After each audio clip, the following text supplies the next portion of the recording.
Saudara bukan ada dalam luar hadirat. Saudara bukan ada di luar kuasa Allah. Saudara ada di dalam, karena saudaralah rumahnya. Dia bertanggung jawab pada saudara. Cuma yang menjadi persoalan adalah kenapa kuasa Tuhan, kenapa tidak bisa terjadi sepenuhnya, bahkan gak ada breakthrough di situ. Setiap orang pasti punya persoalan, tetapi persoalan dalam Tuhan ada jalan keluar kalau mata jasmani kita bisa melihat dengan baik Tuhan.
Pagi yang penuh keberkatan, biarlah segala sesuatu mendatangkan kebaikan atas kami.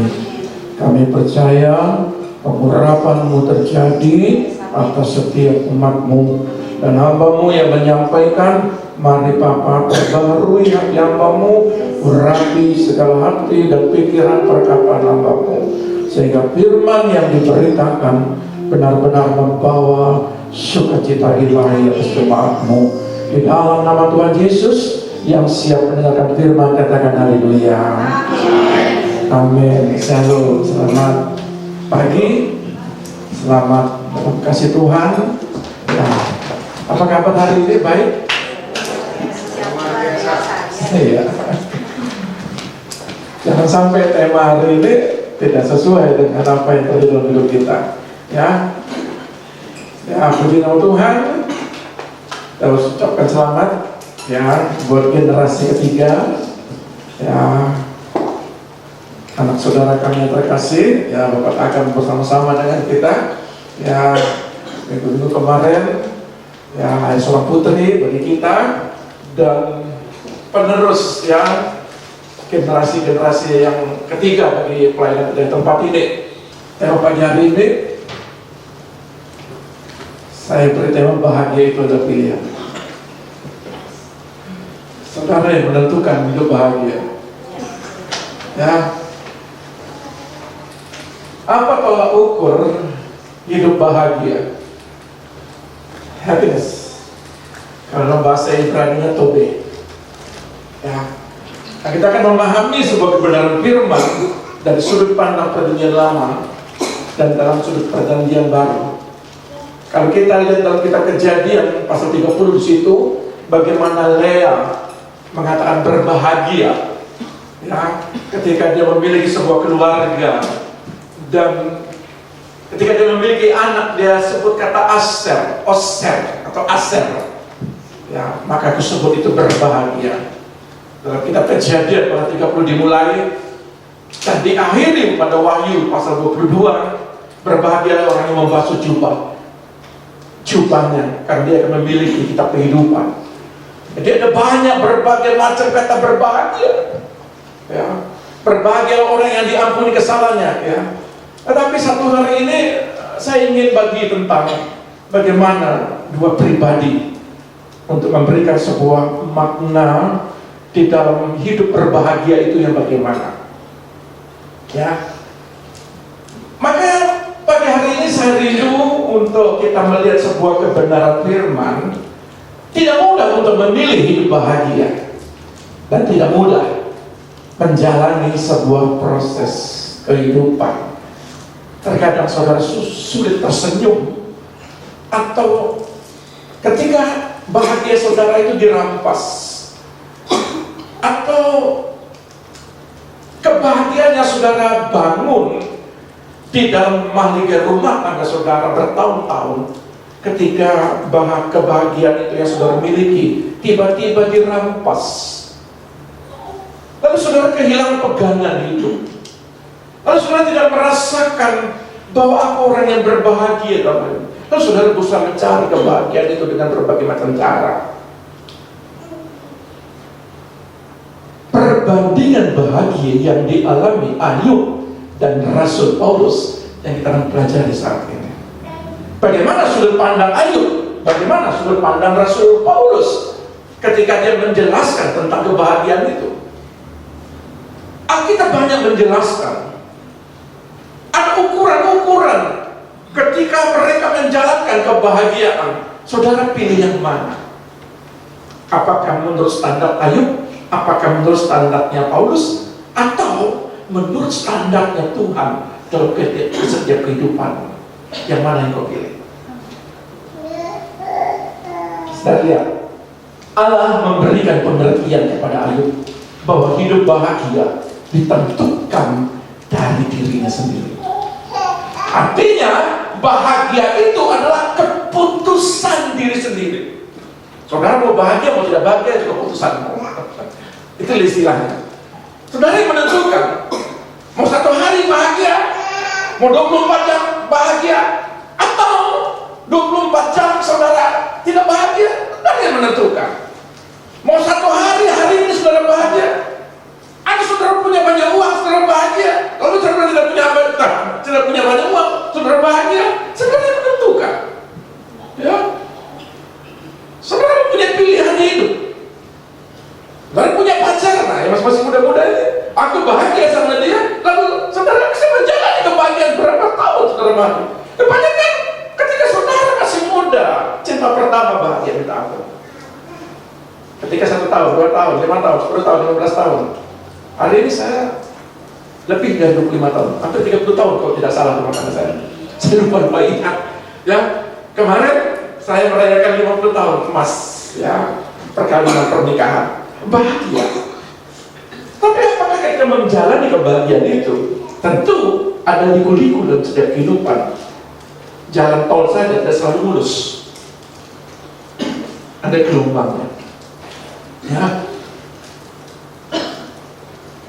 Sebab itu keputusan. Maka hari ini saya memberikan pemahaman tentang 2 pribadi ini. Orang hebat.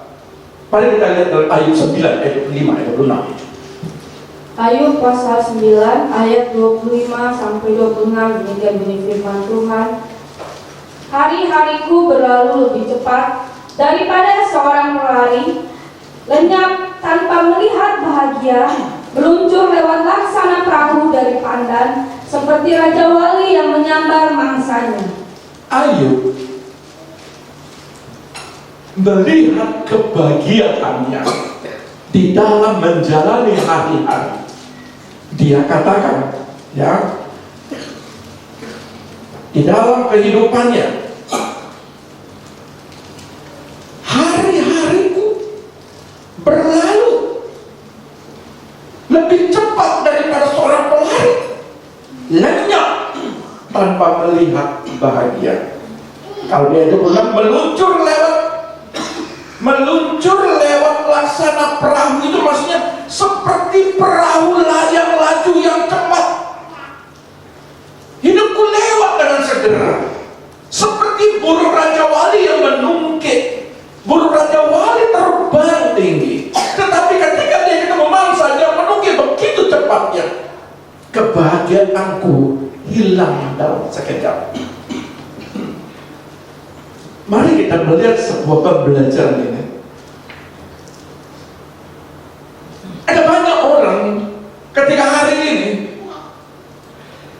dia punya uang banyak tapi dia tidak bisa bahagia. Dia punya segala sesuatu, belum tentu orang itu bahagia. apa yang bisa kau beli kebahagiaan itu? Kebahagiaan tidak bisa dibeli. Kebahagiaan itu lahirnya daripada Bapa kita yang memberikan kasihnya kepada kita. Ketika kita ada di dalamnya dan Dia ada dalam diri kita, maka kebahagiaan itu tidak sebanding dengan dunia berikan. Sebab itu saya mau katakan begini, kata bahagia itu tobe. Tobe itu kalau dari sifat indrawi manusia, ya, indrawi manusia itu menyenangkan, baik, keadaan yang luar biasa baiknya. Aku bahagia, aku luar biasa, keadaanku luar biasa hari ini, sangat baik. Segala sesuatu menyenangkan. Mau makan apa? Kalau orang senang itu, orang bahagia itu, apapun jadi. Tapi kalau kebahagiaan itu terhilang, makanan enak apapun, dia tidak merasakan keenakan, kenikmatan. Betul. Mau model restoran mana saudara cari di Kota Bali? Tapi kalau hatimu rusak, hatimu nggak bahagia, ya, engkau tidak akan merasakan kenikmatan makanan itu, sekalipun mahal. Ya, tetapi kalau kita melihat, saya sering melihat pemandangan itu, makanya saya lebih suka kalau kita melihat suatu pemandangan sawah. Ketika saya pergi sama ibunya, pergi pelayanan kemana saja saya pergi pelayanan, saya kalau sudah umpamanya ke Tebanan, ke Gianyar, maka saya senang bawa makanan. Saya duduk di tepi sawah, saya makan berdua, rasa bahagia. Habis pelayanan, saya makan apa? Jadi nggak bisa diukur. Bukan berarti saya habis pelayanan capek-capek lalu saya harus makan enak. Enggak juga. Ya, saya menikmati. Saya langsung menyingkir ke sebelah kiri, langsung saya makan di situ. Menikmati. Jadi menyenangkan, keadaan yang luar biasa.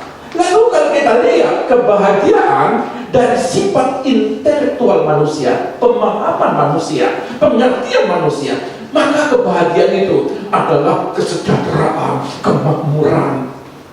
Gitu. Kalau orang melihat dari skala intelektual, pemikiran, pola pikir manusia, orang yang bahagia itu orang yang makmur, itu menurut pandangan manusiawinya. Tapi bagaimana menurut pandangan daripada Rasul Paulus? Maka kalau kita melihat kemakmuran dan kesejahteraan menurut pandangan tobe yang dijelaskan di dalam kitab Ayub pasal 9 ini, maka kita lihat bagaimana sudut pandang Ayub kebahagiaan itu ukurannya. Nah, kita ketemukan Ayub di pasal 29. Ya, jadi proses daripada Ayub ini, saudara lihat, kenapa dia mengalami kehilangan? Satu hari kebahagiaannya hilang. Ayub punya kelimpahan, Ayub punya kemakmuran, Ayub punya kesejahteraan. Tapi apa yang terjadi? Ketika pintu pagarnya itu dibukakan oleh Allah, lalu iblis memporak-porandakan dalam jangka waktu satu hari. Apa itu? Kekayaannya, lembu-lembunya, kambing dombanya, semua harta bendanya habis dalam satu hari. Habis itu anak-anaknya mati seketika. Habis itu apa? Penyakit datang. Jadi dalam satu hari kebahagiaannya, makanya dikatakan begini, kebahagiaanku tuh bisa lebih, seorang pelari lebih kencang larinya daripada aku menerima kebahagiaan. Satu hari lah. Jadi pelajaran ini tidak selamanya, ya, tidak selamanya gula itu selalu manis. Gula memang manis, tapi kalau kebanyakan jadi gak enak. Di lidah gak enak. Saya kalau sudah manis, rasanya gak enak. Kalau sudah kebanyakan, sudah terlalu manis, itu saya gak ngerti. Jadi tidak selamanya. Maka kalau kita lihat dalam kitab, apakah ini menjadi ukuran hidup bahagia? Apakah kesejahteraan, kemakmuran menjadi ukuran hidup bahagia? Ayub 9 ayat 27 bilang begini, sebelum kita berangkat kepada Ayub pasal 29. dalam firman Allah yang hidup, apabila aku memutuskan untuk melupakan segala keluh kesahku, masalah persoalan kehilangan segala sesuatu, ya, keluh kesahku terhadap Allah untuk mengakhiri kesedihanku, aku mulai bersuara, aku coba berbahagia sedikit lah. Lalu aku pura-pura, aku ingin bahagia. Kenapa seperti itu? Cobalah tersenyum sedikit, cobalah sukacita sedikit, cobalah pelihara damai sejahtera. Lalu Ayub bilang begini, oke, aku ingin melupakan keluh kesahku, aku ingin mengakhiri kesedihanku, aku mulai bersukaria. Ini pendapat Ayub. Lalu dia bilang begini, maka aku takut bahwa Allah akan menimpakan kesengsaraan yang lebih besar lagi. Jadi untuk bahagia Ayub takut. Kamu pilih yuk. Kalau kamu mau bahagia, bahagia. Tapi Ayub memilih, aku takut kalau mau bahagia. Apa dia katakan? Karena aku tahu engkau tidak akan memandang aku tidak bersalah. Aku tahu engkau tidak menganggap aku selalu benar. Ya Allahku. Apa dia katakan? Aku dipandang bersalah. Jadi apa gunanya aku bercerita? Apa gunanya supaya orang melihat aku itu bahagia? Apa gunanya? Karena orang kalau lihat orang Ayub mengalami kematian 7 anaknya, harta bendanya hilang, dia kuat, dia baik, ya, dia baik-baik saja. Lalu apa yang terjadi? Sia-sia.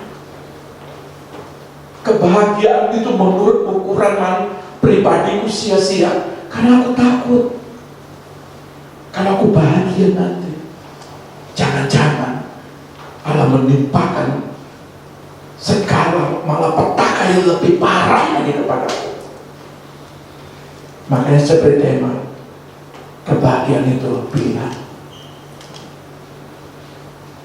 Kalau hari ini kelihatannya hidup susah saja, padahal sebenarnya tidak. Sebenarnya itu tidak sebenarnya. Sebenarnya baik-baik saja. Tapi pas semuka, tidak makan 3 bulan.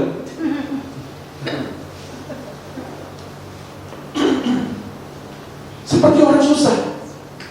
Sebenarnya tidak. Saudara bisa menjalani kehidupan ini. Saudara strong, saudara mampu, saudara kuat. Tapi supaya kelihatan orang, saudara tidak mampu, butuh belas pengasihan. Itu pilihan. Tunjukkan engkau strong. Tunjukkan Goliat, ini batu. Dengan batu yang kecil, aku sanggup mengalahkan demi nama Tuhan. Lalu Goliat bilang begini, apakah aku seperti anjing kau bawa pemukul kayu? Pemukul pakai batu, kau pukul aku. Semua pakai pasukan, semua pakai pedang, semua pakai ketopong, semua pakai perisai. Kau datang tidak pakai apa-apa, hanya bawa batu. Kau pikir aku ini anjing? Itu ayatnya. Lalu Ayub bilang begini, Daud bilang begini, demi nama Tuhan. Pas kena di pikiran. Kenapa di pikiran? Kenapa kena di jidat? Karena seringkali pikiran kita dikacau balaukan oleh raksasa-raksasa kehidupan. Makanya pikirannya perlu dipatahkan, perlu dilempar batu. Bukan ambil batu di rumah lempar, bukan. Perlu dihancurkan pikiran kita. Karena kebahagiaan kita sering terhilang karena pikiran yang kacau. Karena pikiran yang mumet, bahasa Indonesianya. Mumet. Itu yang membuat terkadang perlu demi nama Tuhan ini dihancurkan. Perlu Daud untuk mematahkan, untuk menghancurkannya. Maka saya mau katakan begini, dalam kebahagiaan dari sudut pandang Ayub, ya, Ayub pasal 29 ayat yang ke-11. Perikopnya, ya, kemuliaan yang dahulu dan kesengsaraan yang sekarang. Kalau kita perhatikan Ayub ini bilang begini ya, ini ayat gini ya. Apapun yang aku tanam, Sekalipun pohon zaitun tanam di bebatuan, dia tumbuh subur. Segala ternak-ternakku semua berlimpahkan susu. Dia hidup diberkati. Ayub dulu dia melihat bahwa kehidupannya, pasal ayat 11-nya coba. Ayub pasal 29 ayat 11, demikian bunyi firman Tuhan. Apabila telinga mendengar tentang aku, Kalau orang dengar bagaimana hidup saya, itu Ayub ngomong, maka aku disebut berbahagia. aku disebut berbahagia. Dan apabila mata melihat, Apabila orang lihat aku, aduh mantap. Terus maka aku dipuji. aku dipuji-puji. 19. Ayat 19. Akarku mencapai air, Akarku mencapai air.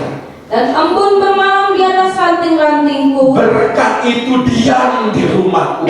Apapun yang aku lakukan, itu seperti pohon yang terus akar-akarnya. Di mana aku buka, di mana aku berusaha, terus mengalir. Bahkan embun itu bersarang, itu diam di pundakku.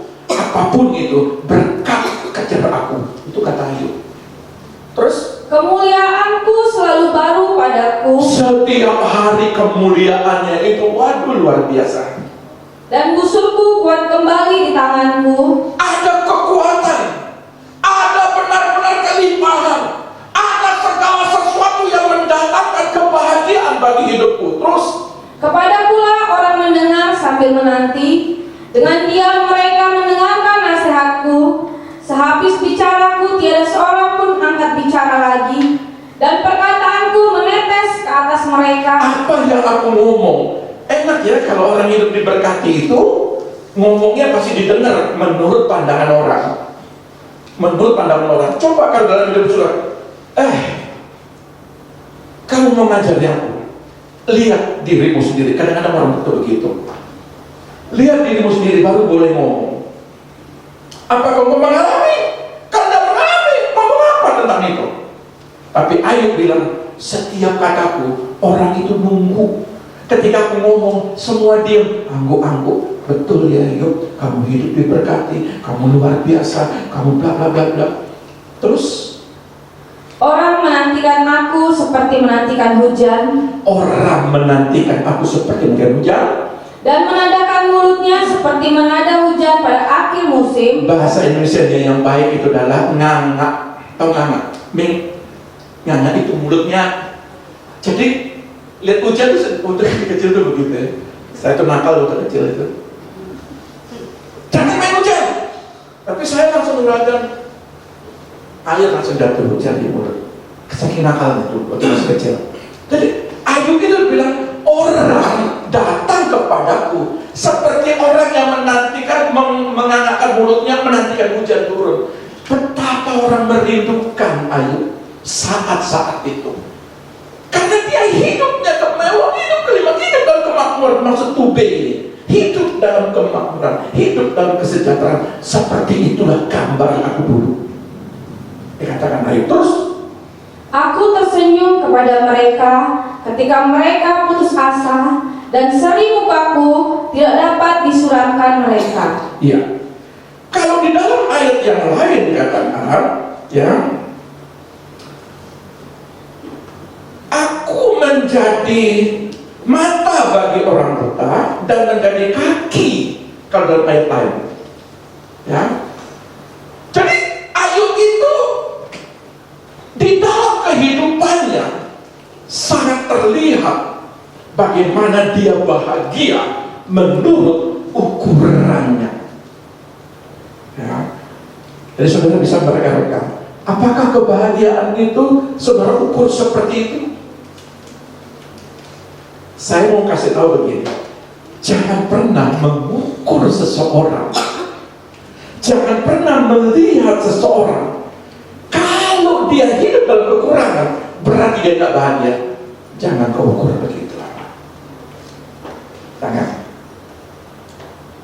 Kita egois namanya. Tetapi kalau kita mengukur seseorang berdasarkan apa yang di dalam kehidupannya, kebahagiaan itu ada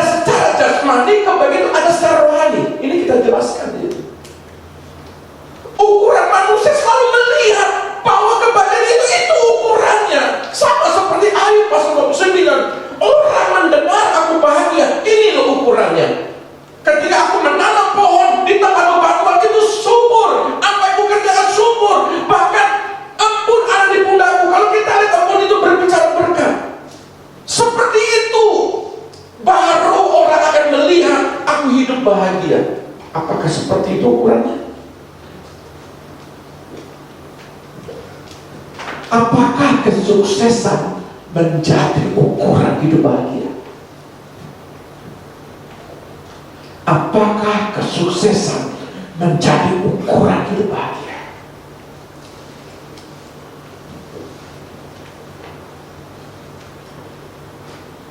Kebahagiaan dari sudut pandang Rasul Paulus ini berbanding terbalik. Saudara, saya ingin memberikan pemahaman buat saudara, supaya saudara memandang seseorang dengan kacamata rohani, dengan sudut pandang Allah. Kalau saudara selalu mengukur kehidupanmu dan kehidupan orang lain, maka kau melihat Ayub pasal 29. Di dalam Filipi 3 ayat 7 ayat 10. Nanti saya terjemahkan yang lain. Tolong ayat Filipi 3 ayat 10, 7 ayat 10 dan 13 ayat 14. Saya akan menjelaskan 5 poin di sini.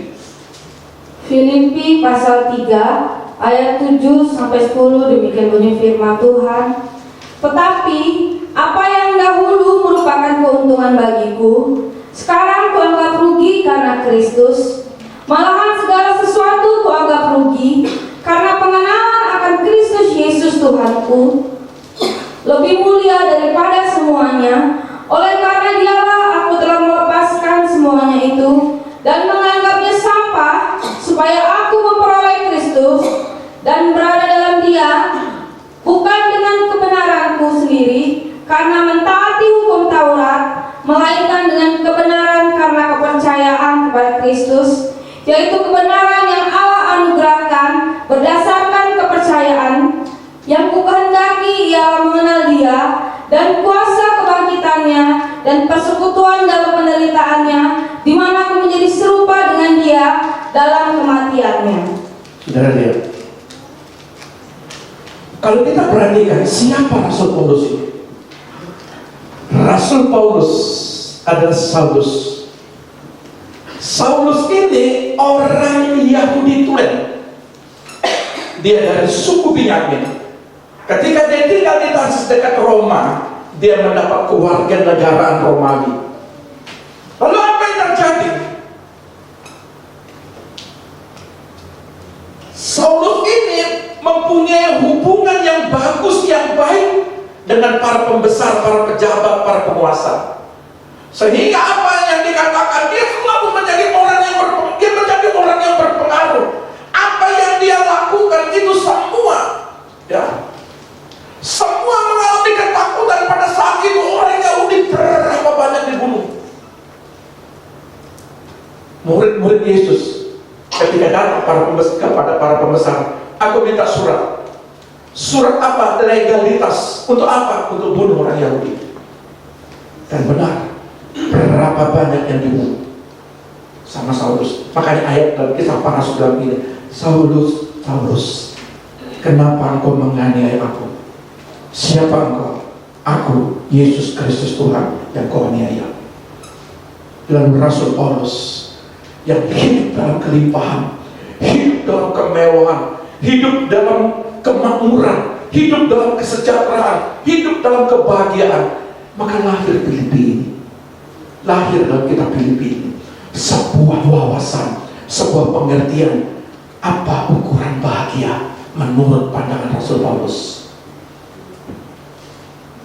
Kalau hari ini materi, kemakmuran, kesejahteraan yang engkau kejar di bumi ini bukan tidak boleh, tetapi kalau itu ukurannya, maka Ayub pasal 29 itu menjadi landasan. Tetapi kalau engkau melihat dari sudut pandang Rasul Paulus, maka Filipi ini saya jelaskan hari ini. Yang pertama, kebahagiaan. Di dalam ayat yang ke-7 terjemahan firman Allah yang hidup, tetapi semua yang dahulu saya junjung tinggi, sekarang sudah saya buang, supaya dapat mempercayakan diri dan berharap hanya kepada Kristus saja. Artinya kebahagiaan tidak membanggakan kemampuannya. Kalau dulu, siapa aku ini? Siapa Saulus ini? Orang takut. Alkitab berkata ketika dia masuk ke dalam sebuah persekutuan, lalu dia Saulus, mereka mengalami ketakutan. Saulus mesti menjelaskan, aku bukan Saulus, aku Paulus, aku sudah berubah. Tetapi image, pandangan orang melihat Saulus, melihat iblis yang mau membunuh. Tetapi ketika Saulus berubah menjadi pribadi Paulus, maka kebahagiaan itu dia jelaskan dengan baik dalam kitab Filipi. Semua yang dahulu yang saya banggakan, saya bangga. Bukan berarti saya bilang buang mobilmu, buang rumahmu, bukan begitu pengertiannya. Apa yang menjadi kebanggaan hari ini? Intelektualmu kah? Hartamu kah? Kecantikanmu kah? Ketampananmu kah? Apa yang menjadi kebanggaan hari ini? Rasul Paulus bilang, semua yang kujunjung tinggi sekarang sudah saya buang, supaya saya dapat mempercayakan diri saya kepada Kristus. Saya berharap bukan kemampuan saya, pengharapan saya kepada Yesus, bukan pengharapan saya kepada semua apa yang ada. Kalau dulu, jangan coba-coba ganggu Saulus, jangan coba-coba memandang Saulus. Orang pada sembunyi, takut. Kalau memandang, melihat, apalagi marah. Ini surat legalitas. Kau bisa mati karena ada legalitas ini. Tapi sekarang Rasul Paulus tidak pakai legalitas itu, dia pakai Yesus Kristus. Jadi saudara, kalau saudara hari ini bangga, bahagia dengan kemampuanmu, engkau salah. Membanggakan diri dengan kemampuanmu, membanggakan diri dengan apa yang ada padamu, berarti Anda Ayub pasal 29, bukan Filipi. Yang kedua, bedakan kebutuhan dan keinginan. Maksudnya begini, bukan berarti kita tidak butuh, tapi tolong bedakan antara kebutuhan dan keinginan. Ada banyak orang, saudara betul kendaraan nggak? Betul motor nggak? Betul. Ada perusahaan, saya sebut perusahaan ini sudah pasang spion 2.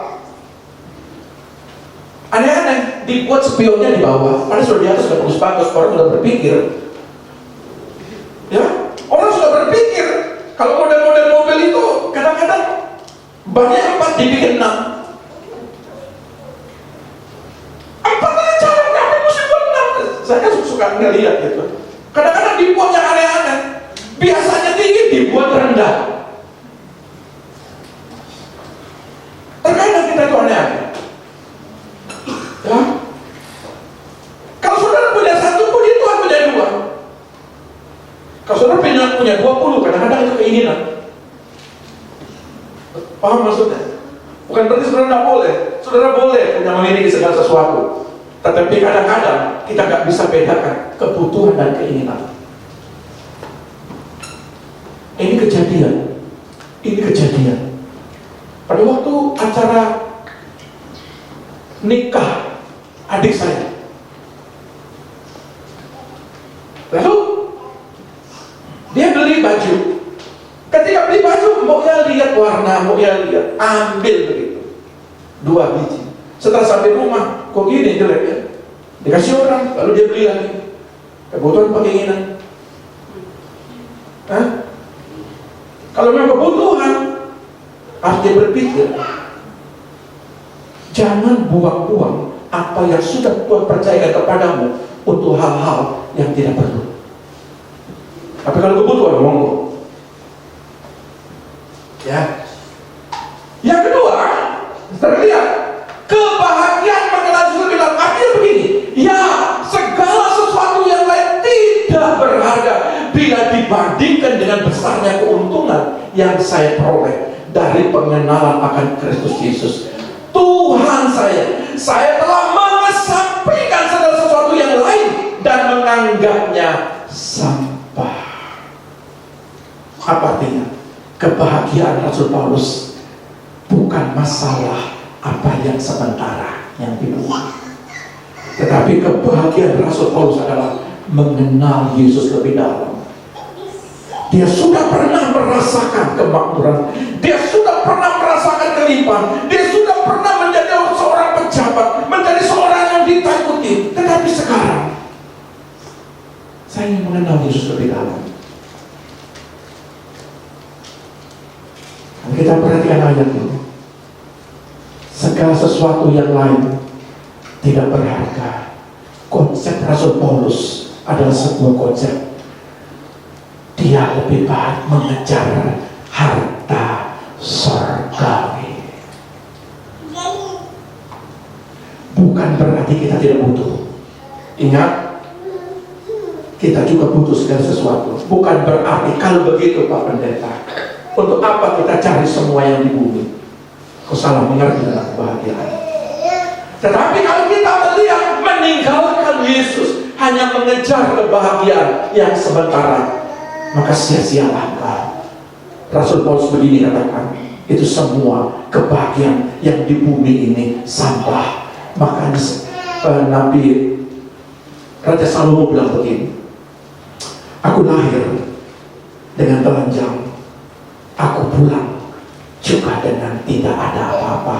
Tangan dan kakinya itu di luar. Kalau sekarang orang mati masuk dalam peti, tapi Salomo dia munculkan tangannya, tidak ada emas di tangannya, tetapi dia bangun itu bagian suci, istana betul-betul jalan, dinding semua dari emas. Tetapi ketika dia pulang, dia ingin menyatakan, engkau pulang akan jadi debu. Jangan coba-coba engkau taruh emasmu ketika dalam kuburan, tidak bermanfaat. Ya ada begitu. 20 tahun kemudian, ya pas penggalian kuburan, ya untungnya gali. Karena itu nggak dibawa jadi bekalnya dia di sana. Karena dia jadi debu, nggak bawa apa-apa. Bukan nggak boleh saudara punya. Jangan pernah terintimidasi ya. Boleh. Tetapi Rasul Paulus berkata begini, bila dibandingkan dengan besarnya keuntungan saya memperoleh pengenalan akan Kristus Yesus Tuhan saya kesampingkan semua apa yang ada di bumi. Yang ketiga bilang begini, di dalam ayat 9, saya tidak lagi menggantungkan keselamatan saya pada perbuatan baik. Kebahagiaan bergantung sepenuhnya kepada Kristus. Aku ingat ayat ini baik-baik. Rasul Paulus mengajarkan, karena ada banyak orang yang lagi viral Kristen progresif kah? Ada banyak lagi viral pengajaran-pengajaran. Yang penting buat baik ya. Yang penting buat baik. Rasul Paulus bilang begini, saya tidak lagi menggantungkan keselamatan hanya berbuat baik. Pada waktu dulu saya pernah diajarkan begini, yang penting kita kasih makan orang, yang penting orang itu bahagia. Udah, mau setia nggak setia, mau ke gereja nggak gereja, yang penting kita bisa berbuat baik kepada orang. Rasul Paulus tak ngajar gitu loh. Tidak lagi menggantungkan keselamatan saya pada perbuatan baik. Yang penting kita berbuat baik, yang penting kita mengasihi. Rasul Paulus mengajak kita untuk masuk lebih dalam. Apa lebih dalamnya? Bukan sekedar kita taat kepada hukum Allah, bukan sekedar itu pemahaman kekristenan. Yang penting saya ngerti, yang penting saya berbuat baik, yang penting saya bahkan tahu bagaimana berbuat baik itu.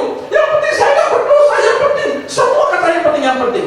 Tetapi Rasul Paulus bilang begini, melainkan kepada kepercayaan bahwa Kristus sudah menyelamatkan saya, sebab Allah membenarkan kita di hadapan hadirat-Nya. Tuhan minta kau dalam hadirat Tuhan. Baik dari ketika pujian, senangkan puji Dia. Jadi kita bergerak masuk, bukan sekedar kita hanya berbuat baik. Petrus dikatakan, Petrus, agape Petrus. Nah, Filia. Petrus menganggap Filia itu kasih kepada Yesus, itu kasih persahabatan. Tapi Yesus minta agape, kasih tanpa syarat, kasih aku. Jadi kalau saudara mengasihi agape, masuk di dalam hadirat-Nya, memuji, menyenangkan. Kalau saudara melakukan hanya berbuat baik, nggak usah percaya Yesus, karena orang dunia juga bisa berbuat baik. Setuju nggak? Ada harinya korban, bagi, kasih lembu, kasih darah kambing domba, lakukan perbuatan baik, sama. Tetapi kekristenan ini berbeda, bukan sekedar berbuat baik, bukan sekedar kita taat hukum Tuhan, tidak boleh begini, tidak boleh begitu.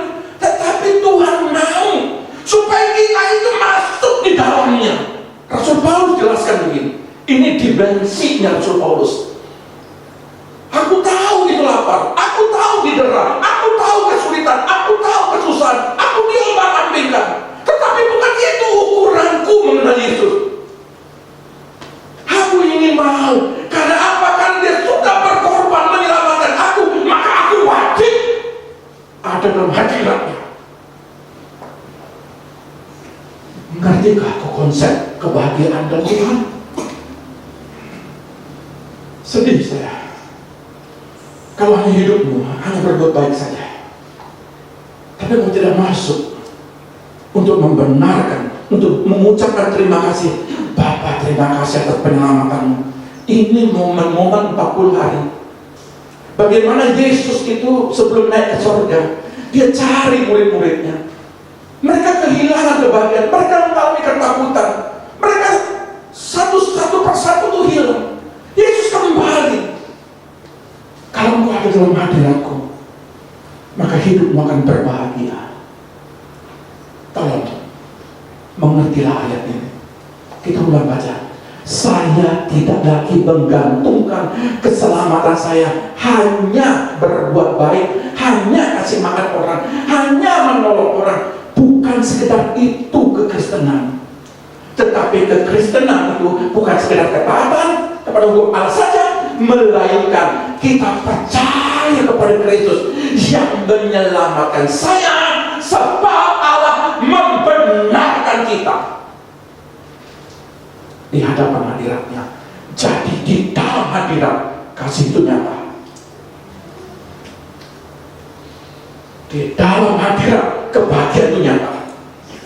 Di dalam hadirat pemulihan pertobatan itu nyata. Tanpa dalam hadirat engkau tidak pernah mengaplikasikan. Makanya Petrus pilihan bukan itu Petrus, bukan. Kasihmu kepadaku bukan kasih persahabatan, kasihmu kepadaku agape.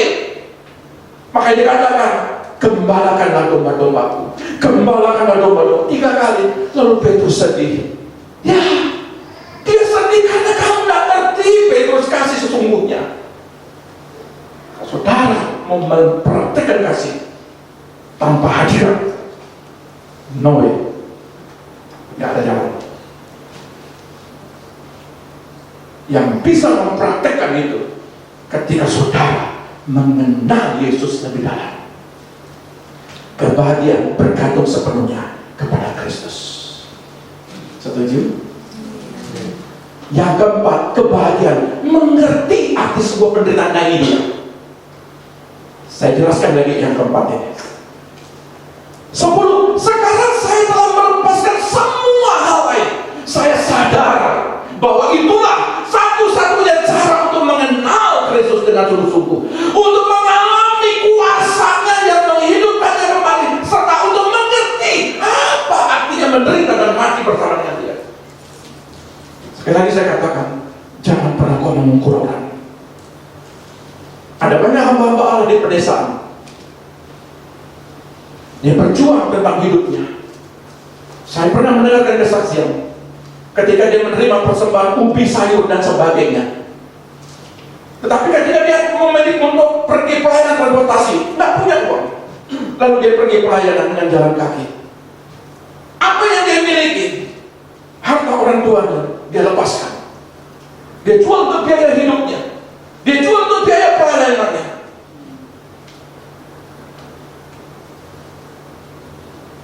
Rasul Paulus tinggalkan itu semua. Dia mengalami derang, dia mengalami pukulan, tempelengan dapat, tendangan dapat. Rasul Paulus puasa terpaksa. Berapa kali aku mengalami kelaparan? Berapa kali aku menerima belas pengasihan orang lain? Aku tidak mau menyusahkan kata ayat. Tetapi ketika ada orang-orang yang menopangku, kata Rasul Paulus, padahal dia punya surat kuasa untuk merebut harta orang lain, dia bisa saja, ini orang Yahudi, pengikut Kristus, lalu dibunuh, hartanya diambil, dia lakukan itu seperti Saulus. Tetapi sekarang tidak dia lakukan itu. Dia kehilangan semuanya. Saya mau bilang, lebih baik kehilangan harta untuk surga daripada kehilangan harta untuk dosa.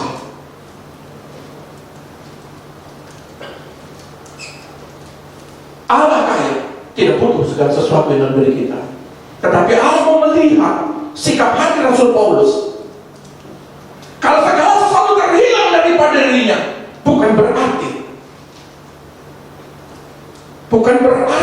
dia hidup dalam kesulitan. Bukan berarti sekarang lihat dia menderita dia. Salah saudara. Saya tidak pernah memandang saudara dalam penderitaan. Makanya saya selalu berkata begini, iman sama sombong beda-beda tipis. Saya tetap beriman saudara diberkati, sekalipun tidak diberkati. Itu iman. Kalau segala sesuatu kehilangan, Rasul Paulus ini mati loh. Matinya dipenggal, matinya gak enak. Rasul Paulus mati dipenggal. Lalu kalau saudara mengalami sakit penyakit, lalu saudara ukur apa ukurannya? Bisakah saudara ukur Rasul Paulus? Loh, katanya menyembuhkan. Rasul Paulus cek dalam kitab, sapu tangannya, mukjizat terjadi, kesembuhan terjadi. Kalau dia betul-betul sembuh, kalau betul-betul dia menyembuhkan, kenapa dia tidak bisa menyembuhkan dulu dalam daging? Berarti kalau begitu pikiran kita sama dengan ini, Yesus turun dari kayu salib. Masa kau tidak bisa menyelamatkan dirimu? Itu kan ada ayatnya ngomong gitu. Kenapa engkau adalah Mesias? Kenapa tidak bisa menyelamatkan dirimu sendiri? Berarti kalau begitu tanggapan kita kepada Rasul Paulus di akhir zaman ini, sama artinya engkau berkata Yesus turun kau dari atas kayu salib. Jadi kalau hari ini kau semakin cinta Tuhan, semakin kau melayani Tuhan, semakin engkau kehilangan kebahagiaan, semakin engkau kehilangan segala sesuatu, semakin terpuruk, mungkin itu diizinkan. Saudara bukan Ayub, saudara Rasul Paulus dalam dimensi rohani. Bukan kita tidak butuh itu, kita butuh. Tetapi kalau sesuatu terjadi, hilang salah satu apa yang kau miliki, lebih baik karena itu untuk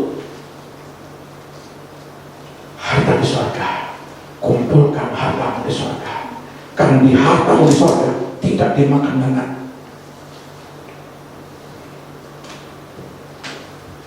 Konsep bahagia itu harus mengerti. Kalau hari ini kau menderita bukan karena dosa, tapi kau menderita ada dalam hadiratnya, melakukan kemauannya, melakukan kehendaknya, apapun kata orang.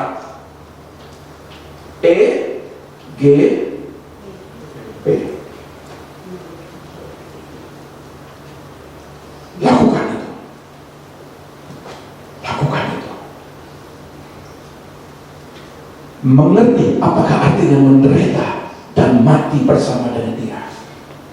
Mengerti. Jadi, kalau hari ini, hari esok, saudara tidak bisa melihat matahari terbit. Ya, kapan hari kan matahari tidak kelihatan gerhana bulan, gerhana matahari. Mungkin hari engkau tidak bisa melihat sebuah cahaya kehidupan. Engkau tidak melihat keberuntungan. Engkau tidak melihat istilahnya jalan keluar. Misal engkau tidak melihat jalan keluar, engkau tidak melihat pundi-pundimu mungkin, tapi minimal engkau menyenangkan Tuhanmu. Makanya ada yang bilang begini, mengucap syukurlah di dalam segala hal. Mengucap syukur. Orang yang mengucap syukur, dia berbahagia. Ada, tidak ada, dia berbahagia. Beda Ayub. Ayub sampai 30 sekian pasal 42 baru dia ngomong gini, baru sekarang aku melihat Tuhan dengan jelas. Berapa puluh pasal baru ngerti. Setiap pasal ngomong, ngeremon, ngomel, menggerutu, berterus ngomong sama temannya. Sampai dia bilang pada 29, ini loh ukuran aku bahagia dulu, tapi sekarang kebahagiaanku lebih cepat orang berlari, hilang begitu saja. Marah sama Allah. Kalau tidak pada ayat selanjutnya, lalu Ayub bilang begini, Tuhan, memang aku tidak bisa bahagia. Kalau aku bersukaria saja, jangan-jangan aku dihukum lagi. Karena apa? Karena sudah penat hatinya Ayub ini. Tiap hari diomongin teman-temannya, istrinya, waduh, mohon maaf kan, bukan di sini ya. Kalau Ayub istrinya cuap-cuap, tahu cuap-cuap? Terus ngomongin itu yang kau sembah Allahmu. Buktinya, anak mati. Buktinya, engkau miskin. Buktinya, engkau sakit. Halo? Tapi istri-istri di sini baik-baik. Haleluya.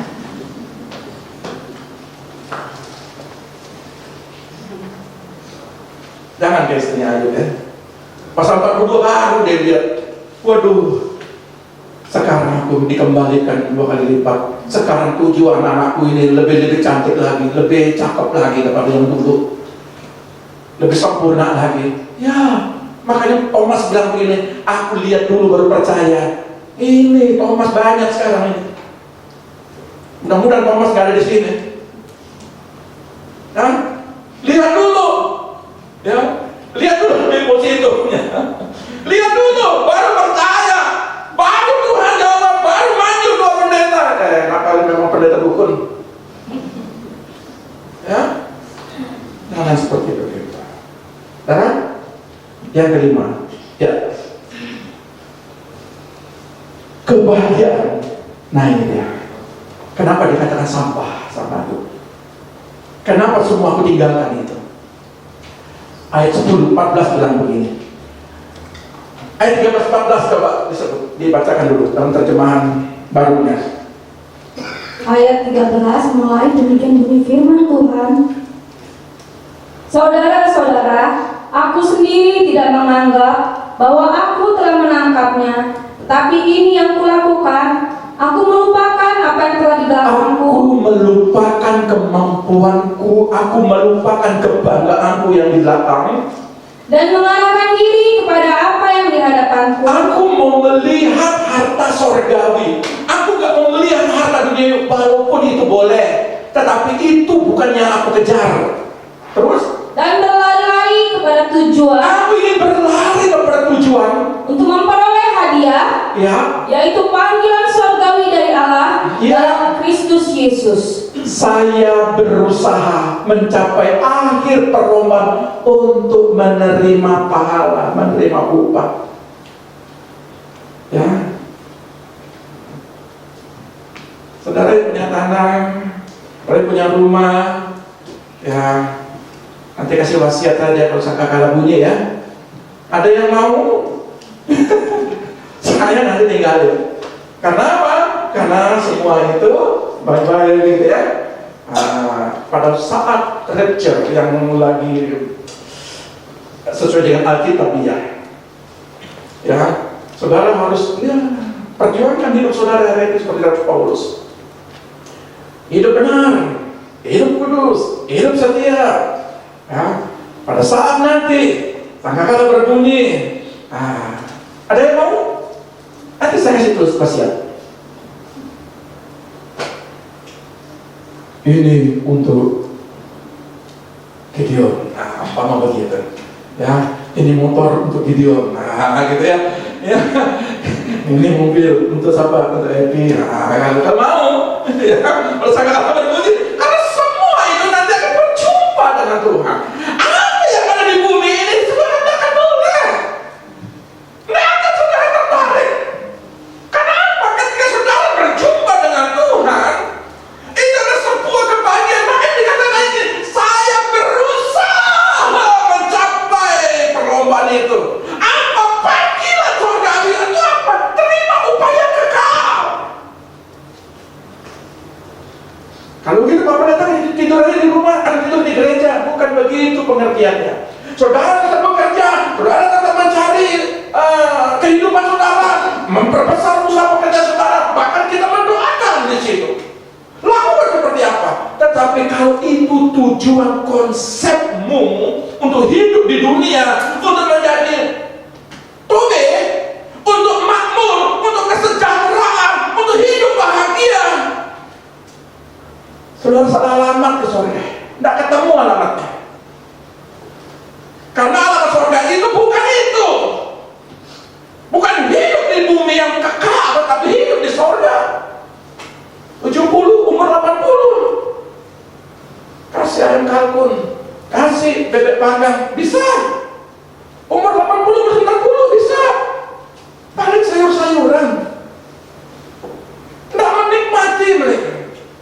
Kasih manis juga takut, kasih kue tak tidak berani. Karena umur segitu tuh tidak berani, semua dijaga.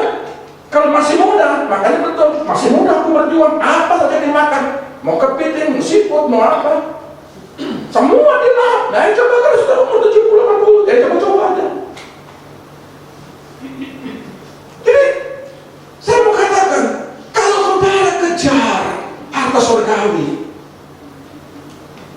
makan apa aja enak. Amin. Nanti catat di rumah.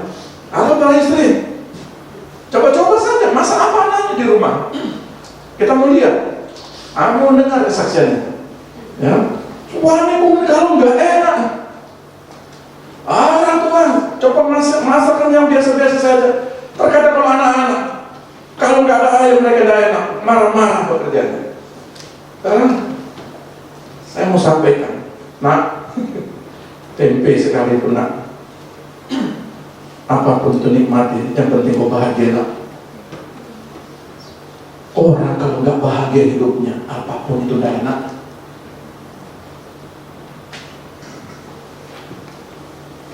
Mau mobil 5 miliar harganya, saya ada mobil harganya 200 miliar. Tapi kalau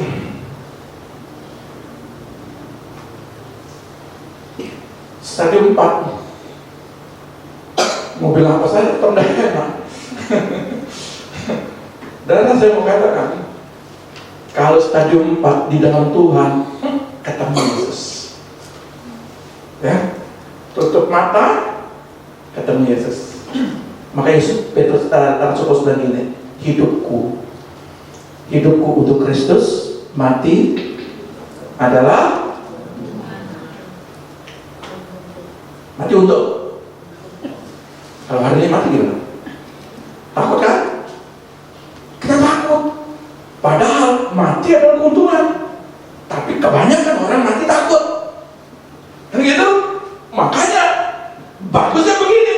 Saya berusaha supaya hari esok kalau aku dipanggil Tuhan, ada pahala di surga. Ada upahku di surga. Amin. Makanya pelihara kebahagiaan. Jangan cepat marah. Jangan cepat emosi. Ya. Amin. Jangan maju mundur. Kita tutup sampai di sini. Habis. Terhadap pada Tuhan. Mau pelihara bahagia. Mau hidup bahagia. Apapun keadaanmu, belajar kebahagiaan. Ya, mari kita datang kepada Tuhan. Allah, dari ibadah ini semua campur tanganmu. Biarlah ya Tuhan, segala berkat itu terjadi atas setiap umat-Mu. Yang kami percayai adalah bahwa hidup kami diberkati di bumi dan kami diberkati dalam hal-hal yang kekal di sorgawi. Sebabnya Tuhan, kami menjadi serupa dengan Engkau dan kami tidak melihat apa yang di belakang, tetapi kami akan melihat apa yang di depan sampai pada tujuan panggilan hidup kami bersama-sama dengan Engkau di sorgawi Tuhan. Terima kasih Bapa, berkati setiap umat-Mu. Angkat kedua tangan, terimalah berkat Bapa sorgawi. Diberkatilah keluargamu, diberkatilah anak-anakmu, diberkatilah pendidikanmu, diberkatilah kesehatanmu, diberkatilah lumbung-lumbungmu.